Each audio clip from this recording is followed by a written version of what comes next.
Hello everybody, we're doing a buried truck story, The Tender. Haven't done this one yet, so let's get started, shall we? But Sir Topham had...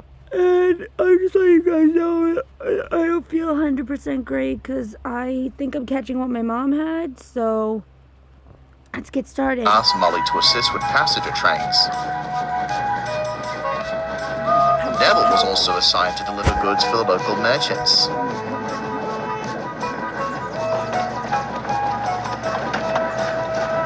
The three engines got on swimmingly.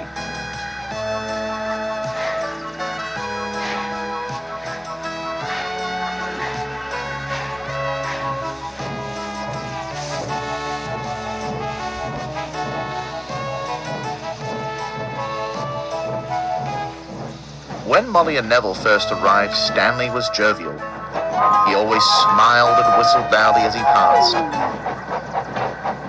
As time went on, Molly noticed a change. Stanley became timid and withdrawn. Why? He didn't speak unless spoken to, and seemed to be almost skittish.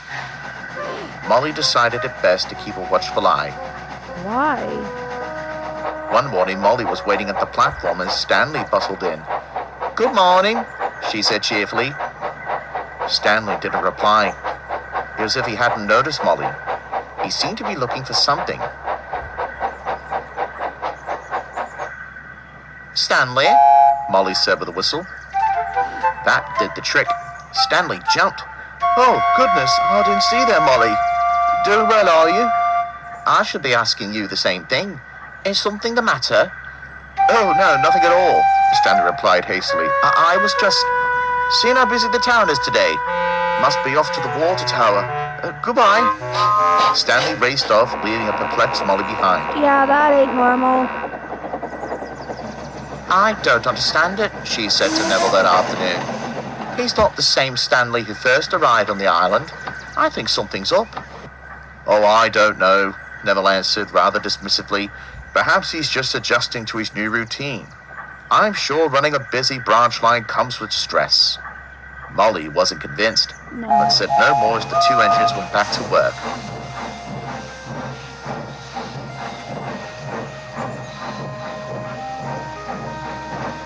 Neville was late returning to Great Waterton that night. He had to collect building materials from the docks, but the boat from the mainland was delayed. By the time he arrived, darkness had fallen, and mist hung in the air. He was about to shun his trucks away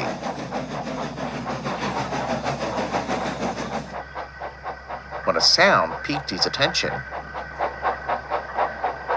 What on earth? Stanley was shuffling up and down, in and out of the sidings. What's he doing awake? Neville thought. He moved slowly towards the yard, trying to see through the mist when suddenly...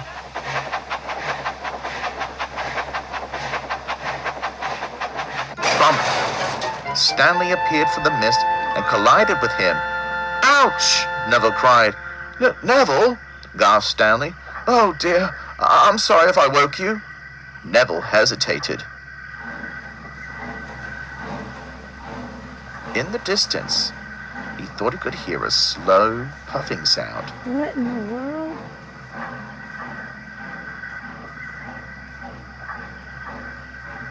What's going on?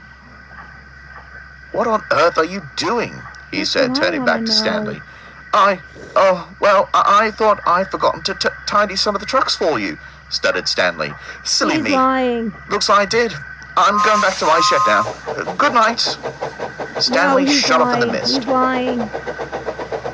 Neville was speechless. He told Molly everything next morning. "And you say you heard another engine?" she quizzed. "That can't be right." "It certainly sounded like another engine," frowned Neville. "But Stanley was the only one working this line when he arrived." "That we know of," said Molly. "I know an engine who might have an answer."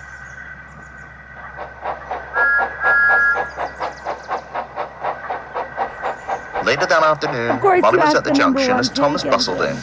"Hello, Molly," he smiled. "How are things at Great Waterton?" Not letting my hard work go to waste, are you? Certainly not, chuckled Molly. Although there is one thing I need to ask you. She explained about Stanley's strange behavior and Neville's encounter.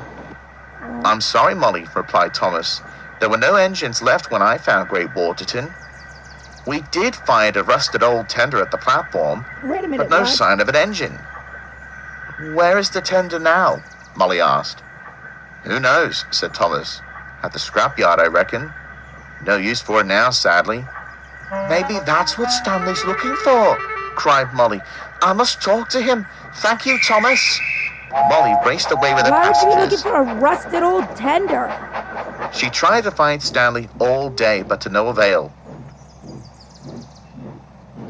She made a plan, one which could only happen at night. When darkness fell, Molly crept towards Stanley's shed. I don't get it. Why look for a rusted old tender?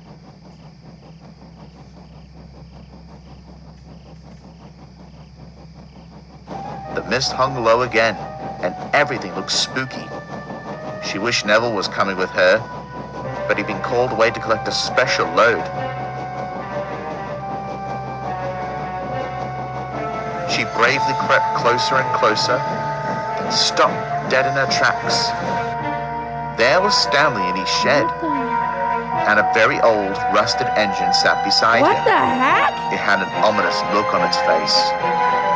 Molly wasn't sure if it was the mist, but it was as if she could see right through it. Stanley was pale and quivering as the engine stared him down. Is this a ghost?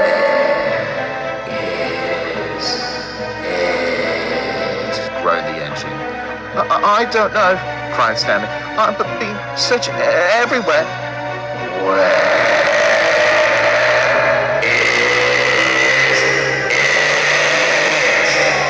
The engine repeated in a loud growl.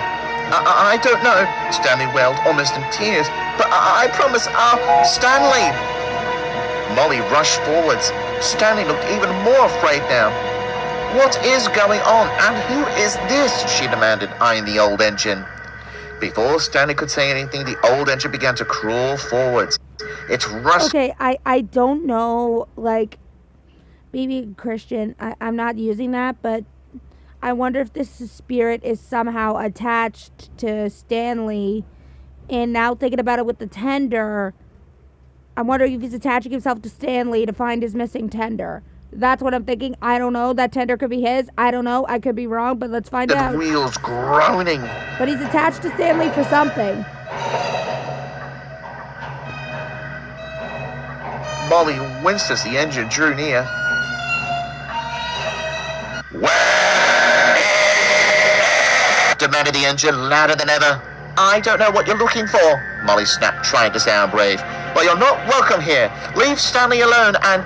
Everything stopped as a whistle cut through the air. Huh? It was Neville. He was pushing a flatbed with the old tender perched atop it.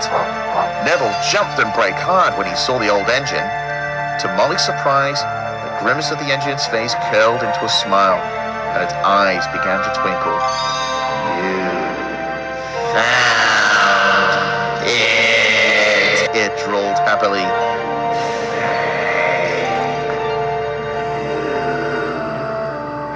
So I was right. It was the tender. He was Without another word, the engine crept slowly towards the flatbed.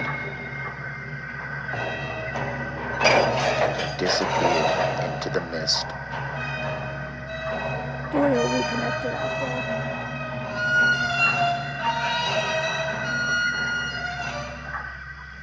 Now I'm confused. I was right about the tender thing, but what? Out of Neville's cab stepped Sir Topham Hatt, who was Ah. most surprised. Where did you find that tender? Stanley gasped. It was mistakenly taken to the scrapyard when the restoration began, replied Sir Topham Hatt. I ask that it remains here, in honor of him. Who's him? But who is he, sir? Asked Neville. An engineer who once worked this line, replied Sir Topham Hatt. A man who lived in the village told me of its legend.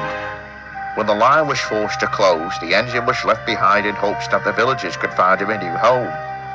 I'm told that when they returned to rescue him, he was gone. Only the tender remained. It's believed scrap merchants found him, took it to pieces, and Sir Topham Hatt paused to compose himself. That was that.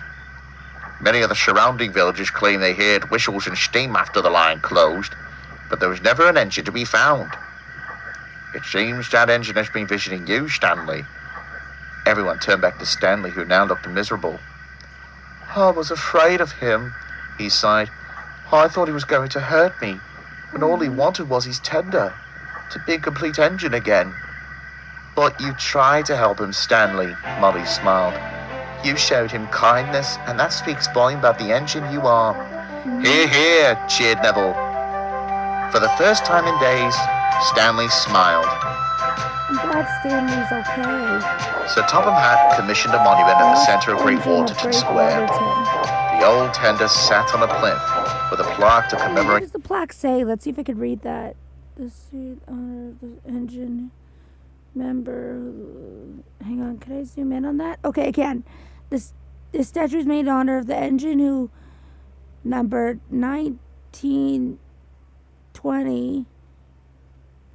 Former engine who became of the Sodor Railway before Great Waterton became a lost town. Only his tender remained, and he was scrapped. Okay. That's a new thing you could do. The legend of the old engine. The other engines can see it from the platform. They all gave cheerful whistles as they passed by, but no one whistles louder or longer than Stanley.